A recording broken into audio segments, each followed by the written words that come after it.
It's California Edition. I'm Brad Pomerance. You are in for quite a treat with us today. The GOP leaders of the California Senate, California Assembly, you know Bob Huff, you know Connie Conway. They will be with us for the entire half hour talking about important issues facing the state of California, from pension reform to budget reform and everything else in between. Thank you for joining us. This is really my treat and I appreciate it very much. Before we talk about those important issues, I want to talk about the two of you. You know, we're a very large state, 37 million people. I want to know, how did you two become the leaders of your party in Sacramento? We'll start with you, Connie Conway. Well, one of my caucus members quipped as we walked out of the room when I became leader, and the reporter asked him, you know, so was it Connie's leadership skills? She used to be president of CSAC. Right. You know, she's listed these accomplishments, and he thought about it for a minute. He says, actually, I don't think anybody else really wanted the job. So it's the little things that keep you humble. It is the little things. So I'm going with that. And you had served on a board of supervisors in Tulare for 8 years, so you had some political experience. I did. But still, I mean, it's a raucous caucus, I think it's fair to say, on the Assembly side, the Republicans. You've been there, Senator Huff. Grandma Connie loves all her kids. Well, is that some more than others? I mean, is that it, that kind of maternal way about you, but you're firm? I hope so. I mean, while I was serving on the board of supervisors, actually I became the first supervisor in their first term to go through the chairs at California State Association of Counties. Sure. So I had served as president for California in 2006. And, you know, I've learned a lot of lessons because I've lived a lot of life. Yes, so no doubt. I hope that really helps. Senator Huff, you became GOP leader recently when Senator Bob Dutton stepped down. Talk to us about your rise. Pretty rapid. You've been in the Senate for, when you got appointed, about 3 years. Yeah, I mean, I started off in local government, obviously, and at some point you get involved in regional government, and then you look at those dirty rats up in Sacramento. I think you can do a better job than they can. And you joined them. Right. You joined the rat race. I joined the rat race. I'm now the chief rat, I guess. That's what they say. But it's, no, I mean, somebody's got to lead. I've always been a hard worker, and there is a lot of work to be done up here. I know it's lost on most people. They look at us and just think we do a lot of damage out of Sacramento. I share that. It's not us, by the way. It's the other party. But, that's what they say. But somebody's got to lead. In my caucus, you know, they were encouraging me to run for that slot and selected me to it, so, you know, here I am. How important is your relationship? Do you have a need to caucus amongst the two of you, or are you really separated by your respective houses? I really enjoy the relationship and the opportunity to work with Bob. I think we work well together. For me, especially, you know, I'm an old coach. And it's all about team, and Republicans in Sacramento are a small team, and I think it really works well for us to work together. We do everything together. You do. I mean, even though you're in different houses, you are constantly on the same page. And the party hasn't always been that way. So yeah, it's easy to have a rivalry between the two houses. There's like two different cultures there, but most of our guys come out of the assembly. Right. And, you know, to the degree that we work better together, we're a stronger unit, we can be more effective in what we're doing. But it is interesting because the two houses, especially now, do feel very different. Mm-hmm. The Senate feels, it's very collegial. I mean, when you look at the Democrats, there's a pretty strong moderate base in the Senate. There are some on the left side of the aisle. When you look at the Assembly, it does seem a little more polarized, not a lot of moderates in the middle. It is the raucous caucus, as I say. We're all over the place. Right. I'd say that we're, you know, the Senate, and I say with all due respect and love. Of course you do. They're very royal on their red rug, and we're just a bunch of rebel rousers on the green carpet. Right, no doubt. I want to talk about the Republican Party briefly, because as you said, you're a small caucus. And if you look at registration numbers, while registration is dropping for both parties, decline to states are rising, it does seem that the Republican numbers are dropping at a greater rate than the Democratic numbers. Talk to me about the challenges that the Republicans face in terms of registration.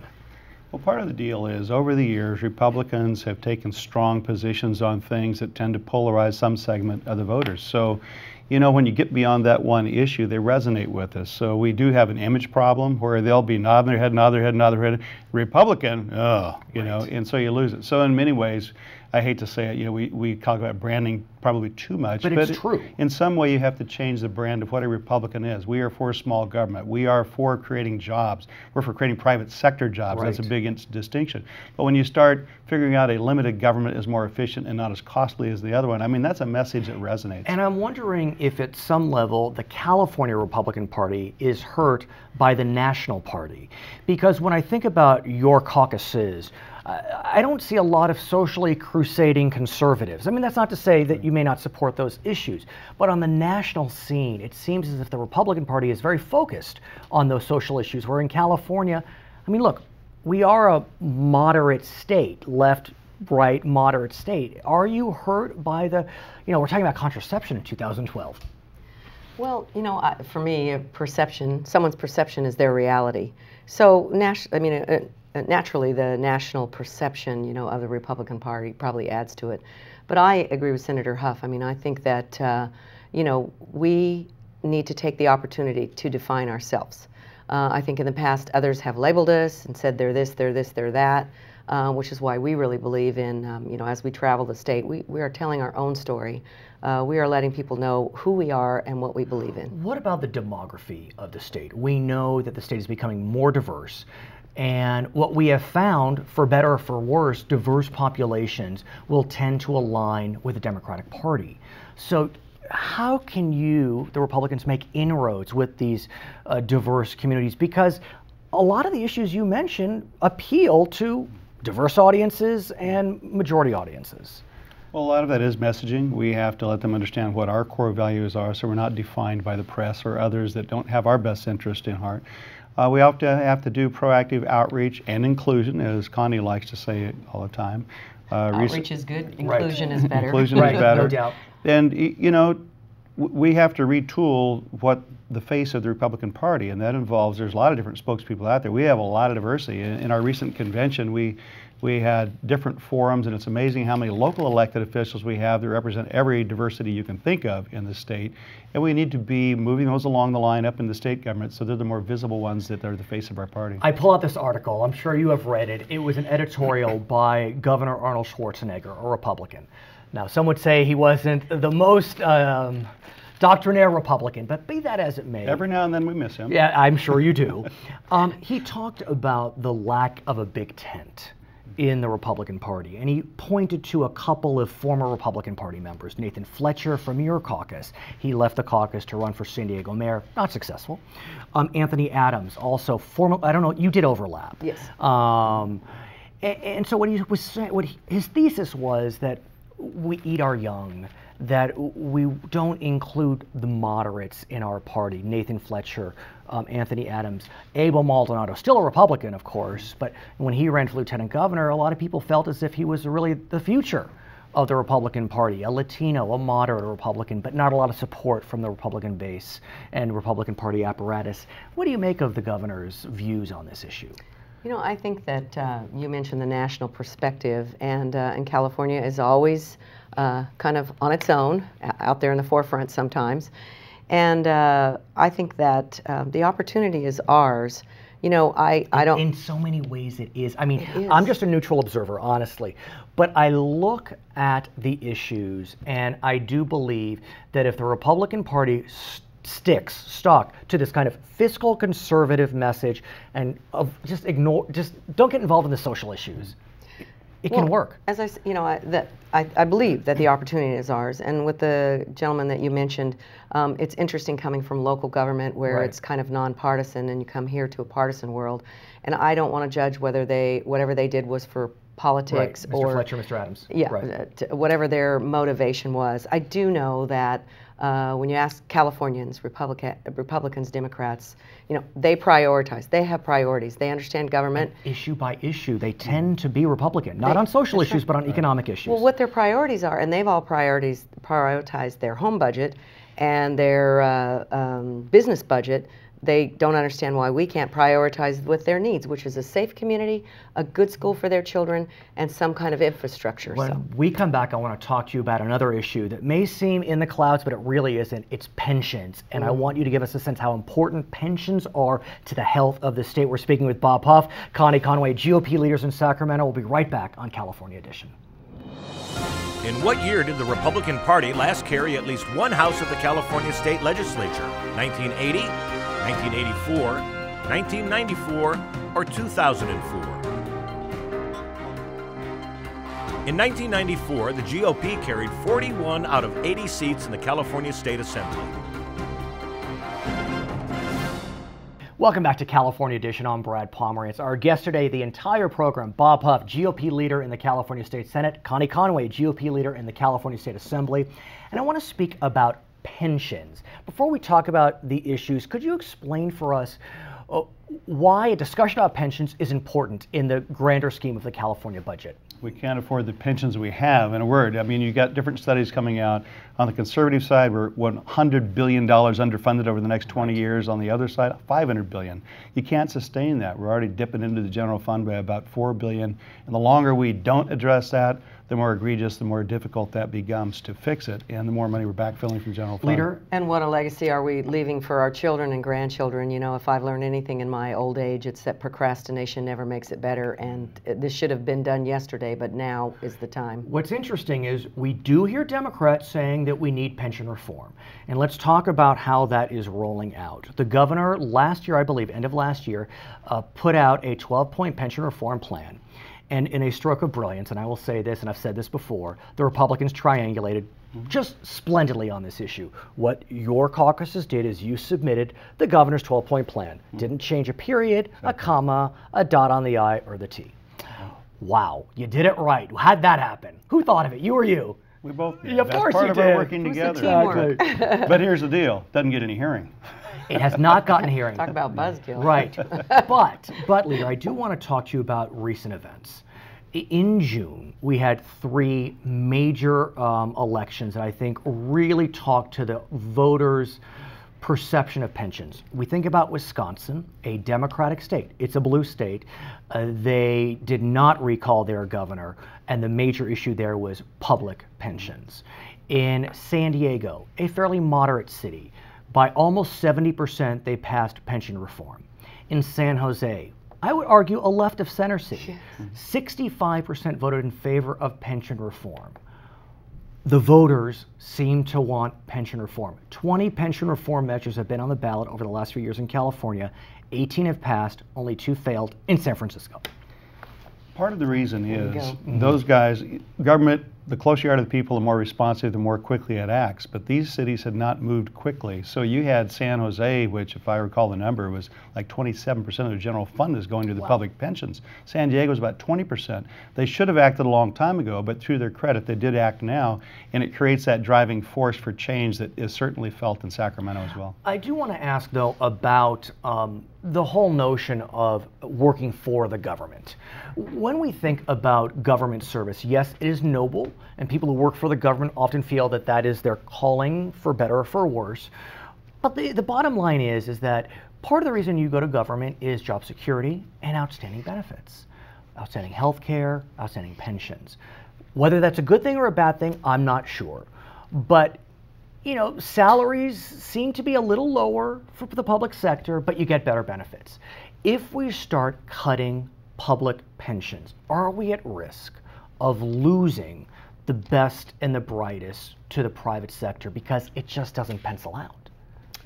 Well, and you know, I personally don't think that's necessarily a bad thing. I mean, if you're a talented person, you go to the private sector. I understand, but it's great. But in certain areas, look, we do need outstanding public servants, especially in the sciences, in higher positions, We do. economists, whatever it may be. Well, I think from my perspective that you know, that used to be the rule, that that's what you did and why.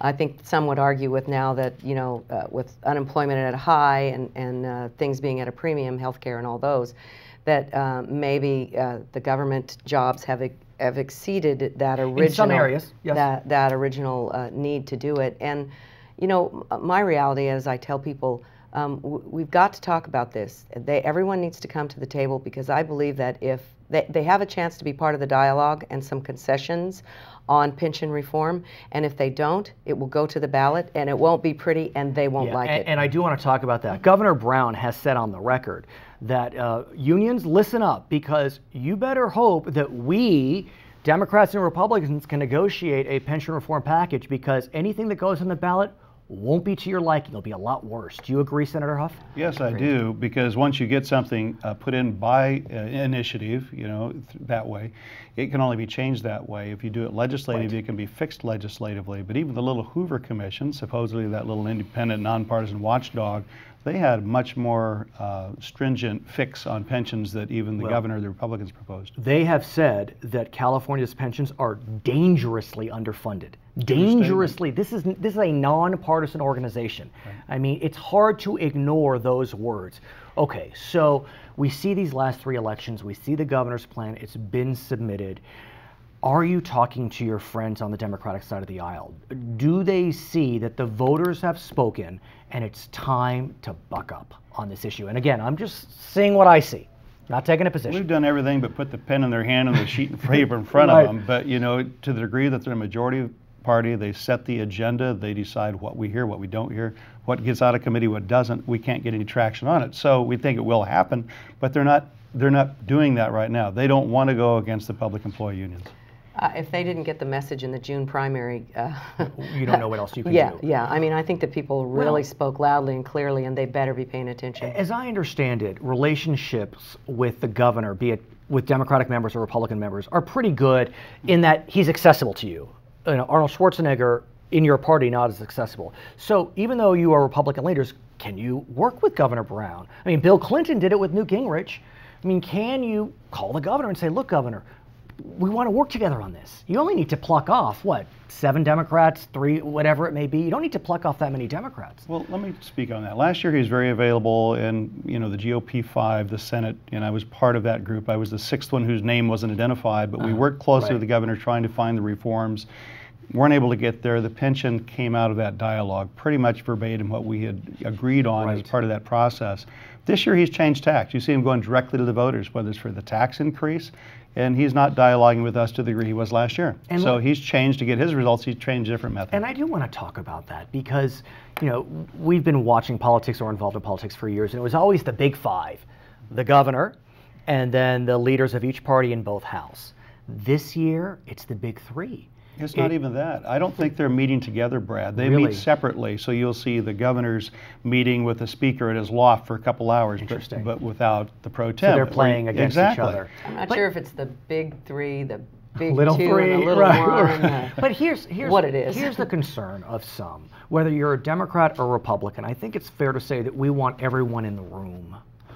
And so, we would agree. We know that Prop 25 created a majority vote budget.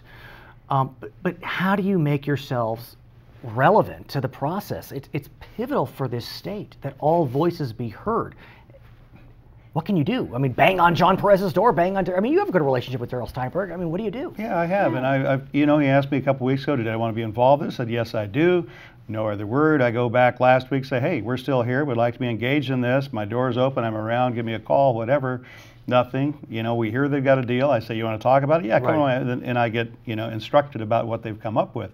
There is no dialogue. That was not the intended consequence of Prop 25, but that's what reality is happening. Could it be, I know the governor was very upset about what happened really on the pension reform issue. He thought he had a deal on pension reform, and it didn't happen. I've spoken with Senator Blakesley, who was very involved, and Senator Emerson, and, you hear different stories. It's hard to really know what happened, but could it be his feelings are hurt, and so he's done? He couldn't pull the trigger. No, I think he thought he could pick off, and I've had this conversation with some Democrats also. Right. He really thought he could work with us as a group, and then absent that, he could still find 2 people to pick off in each caucus, and they were a lot stronger than that. That was the whole plan. Right. Which 2 do I pick off, Connie? Which 2 do I pick off? Right. We had great conversation. At the end of the conversation, it was always, which 2 do I pick off? The speaker, they're open to conversation, but it's their conversation. They don't necessarily, they would tell you, oh yeah, Connie can come in anytime she wants and talk to me. It's just not really talking. When we come back, I want to talk to you about taxes and tax initiatives.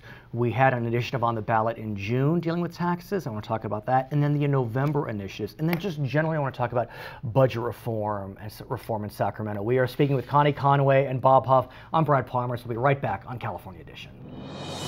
At the peak of California's budget crisis in 2009, how large was California's budget deficit?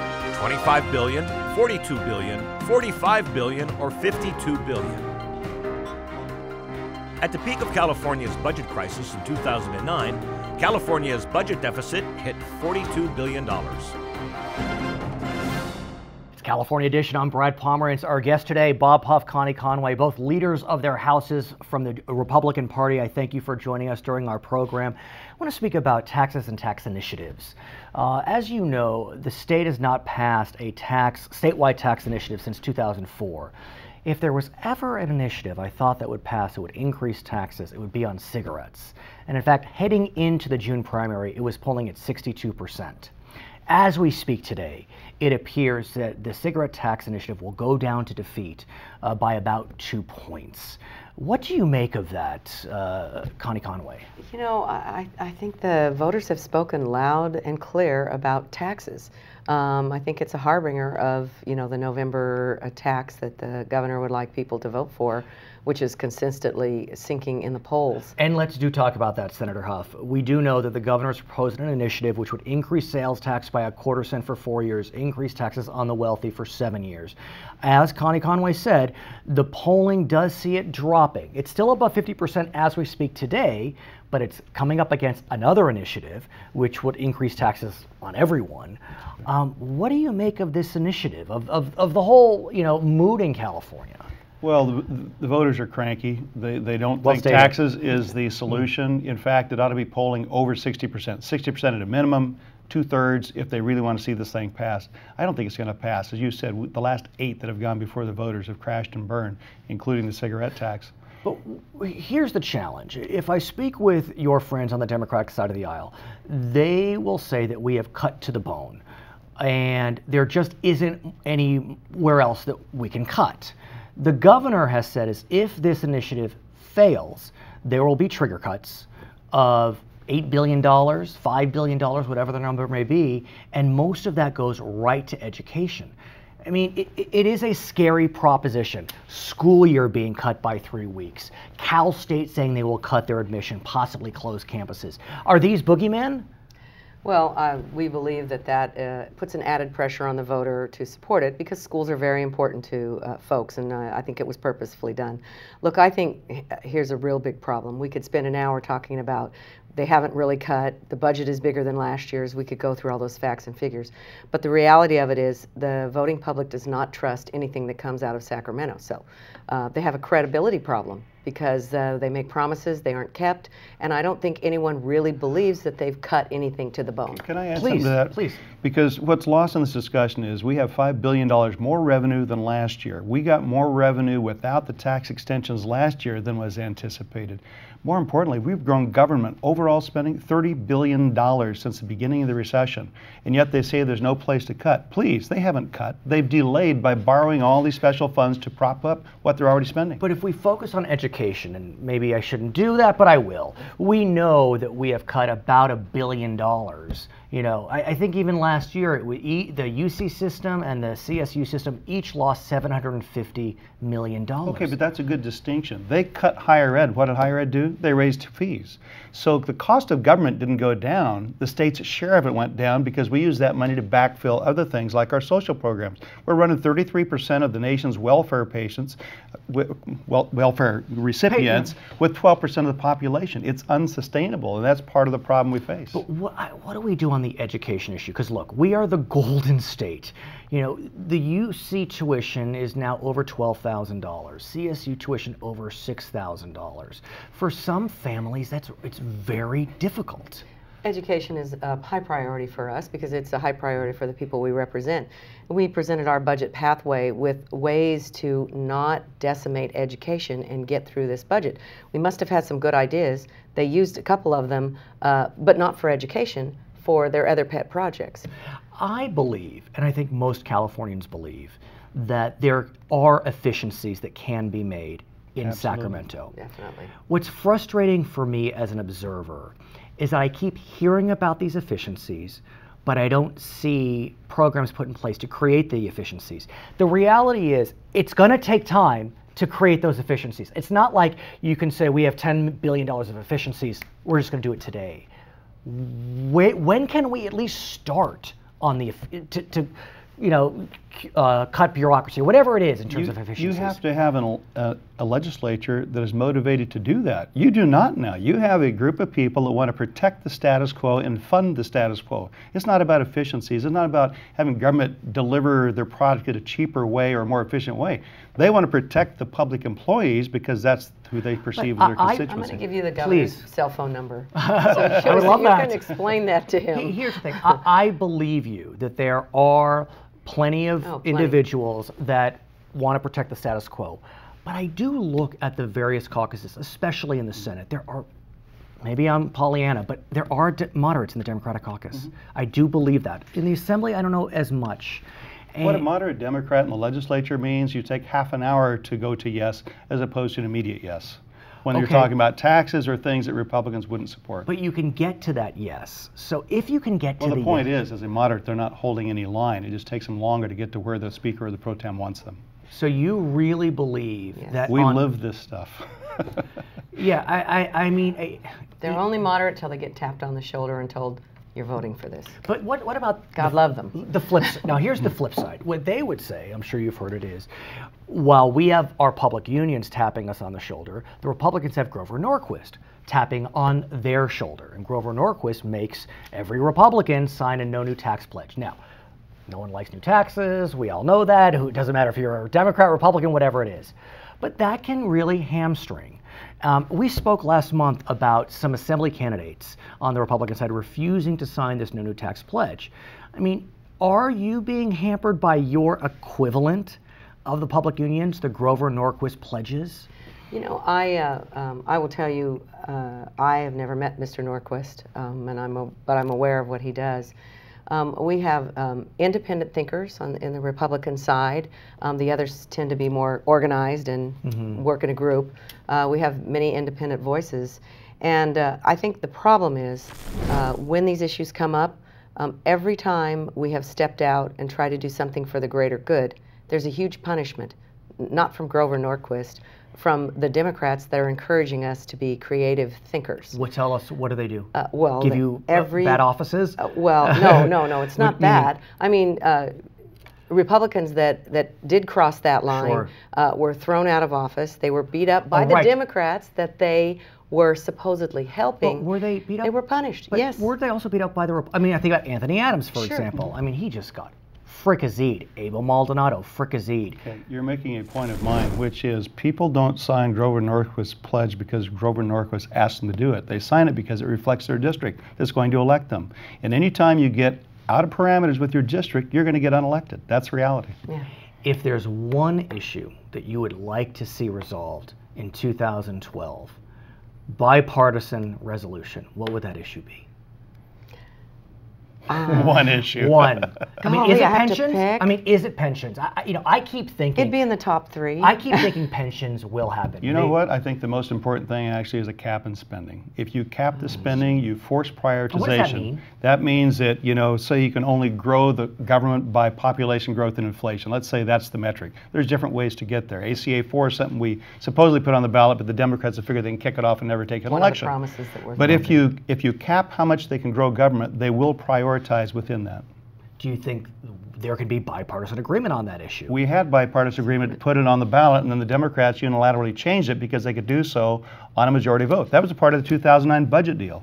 So it is not. Is it that Abel Maldonado? Is that part of the Abel Maldonado? Whatever. It wasn't his deal, but it was a part of that whole budget deal. Yes. Some type of regulatory reform. I mean, people are. I do feel as if Democrats talk about regulatory reform. Yeah. Well, their idea of regulatory reform and ours may be different, but the general public is. I mean, as you see jobs exit, as you see companies exit, as you see productive people exiting California, the over-regulatory climate in California has gotten to be too much. Thank you for joining us. This was my treat. This was our viewers' treat. Her name is Connie Conway. His name is Bob Huff. They are the GOP leaders in their respective houses in Sacramento. I'm Brad Pomerance. Thank you so much for watching California Edition.